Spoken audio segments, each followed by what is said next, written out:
Assalamualaikum warahmatullahi wabarakatuh. Di sini saya akan menjelaskan PPT yang sudah saya rangkum di bab 3 yang berjudul Integrasi Nasional. Pengertian integrasi nasional. Istilah integrasi nasional dalam bahasa Inggris adalah national integration. Integration berarti kesempurnaan atau keseluruhan.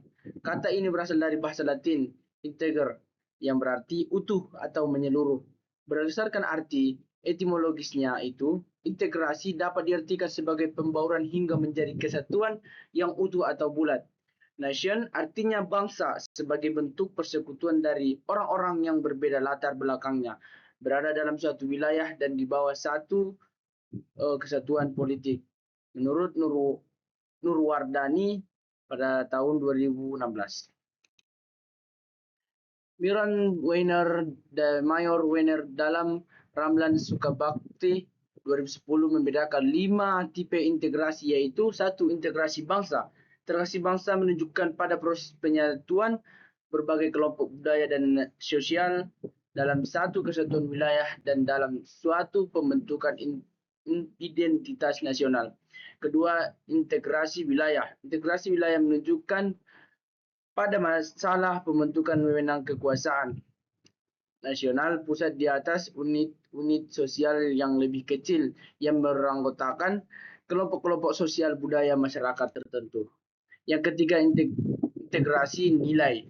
Integrasi nilai menunjukkan pada adanya konsensus atau kesepakatan terhadap nilai yang minimum yang diperlukan dalam memelihara tertib sosial. A. Integrasi elit massa.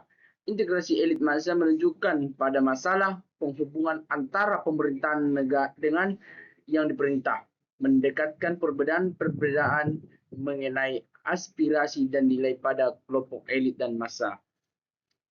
Kemudian sebelumnya adalah nomor 4, integrasi elit massa. Kemudian yang kelima, integrasi tingkah laku, perilaku integratif.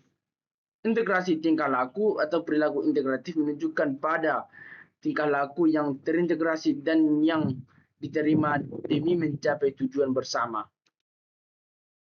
Pentingnya integrasi nasional.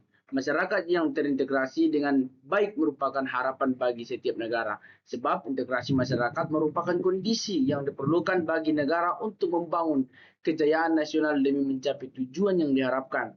Integrasi masyarakat yang sepenuhnya memang sesuatu yang tidak mungkin diwujudkan, karena setiap masyarakat di samping membawakan potensi integrasi, juga menyimpan potensi konflik atau pertentangan, persamaan kepentingan, kebutuhan untuk bekerja sama, serta konsep tentang nilai-nilai tertentu dalam masyarakat merupakan potensi yang mengintegrasikan.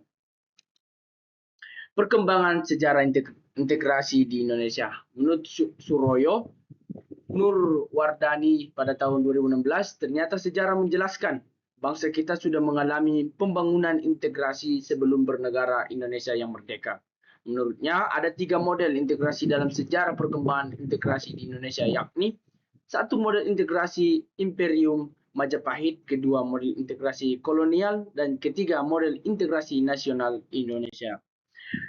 Dalam sejarahnya, penumbuhan kesadaran berbangsa tersebut dilalui dengan tahap-tahapan sebagai berikut. 1. Masa perintis, kedua masa penegasan, ketiga masa percobaan, dan yang terakhir masa pendobrak. Strategi integrasi dijelaskan oleh Ditjen Dikti pada tahun 2012 dalam rangka mengupayakan terwujudnya integrasi nasional yang mantap. Ada beberapa strategi yang mungkin ditempuh, yaitu 1. Strategi asimilasi, kedua strategi akulturasi, dan ketiga strategi